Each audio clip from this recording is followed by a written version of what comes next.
Class ওয়ানের এখন হচ্ছে পরিবেশ ক্লাস। আচ্ছা, তোমরা পরিবেশ বই খোলো, ৩ পাতায় প্রথম অধ্যায় কি আছে দেখো, শিশুর নিজের পরিচয়। এখানটা তোমরা দাগ দাও, এখান থেকে পড়া দেবো আজকে। তোমরা সবাই এখন ছাত্রছাত্রী, এখান থেকে দাগ দাও, এখানটা ভালো করে পড়বে। কি বলছে, তোমরা সবাই এখন ছাত্রছাত্রী, কিন্তু ছাত্রছাত্রী তোমাদের একমাত্র পরিচয় নয়।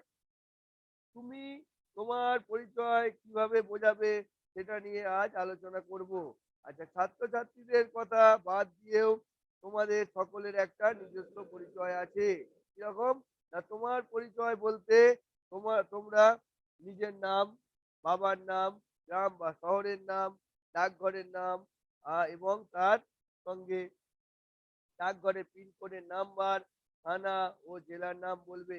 এভাবেই নিজের পরিচয় বলতে হয়। অর্থাৎ কি হলো, তোমরা যেমন স্কুলে পড়ছো তাই তোমরা ছাত্রছাত্রী, ছাত্রছাত্রী তোমাদের যেমন একটা পরিচয়, তেমন আরো একটা তোমাদের পরিচয় আছে, কি তোমাদের নিজস্ব একটা নাম আছে। আচ্ছা, তোমার নামের সাথে তোমার বাবা মায়ের নাম আছে। আচ্ছা, যে গ্রামে বাস করো সেই গ্রামের নাম আছে।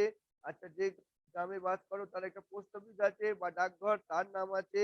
আচ্ছা, ডাকঘরের একটা পিনকোড, একটা নাম্বার থাকে, এটাও একটা পরিচয়। আর থানা ও জেলা, এগুলো হচ্ছে তোমাদের পরিচয়। এখানটা ভালো করে পড়বে। এরপর নিচের প্রশ্ন উত্তরগুলো লিখে পাঠাবে। বলছে তোমার নাম কি, লিখবে আমার নাম, যেটা হয় লিখে পাঠাবে। তারপর লিখেছে তোমার বাবার নাম কি, আমার বাবার নাম, যেটা হয় সেটা লিখে পাঠাবে। তারপর তোমার মায়ের নাম কি, আমার মায়ের নাম, যেটা হবে সেটা লিখবে।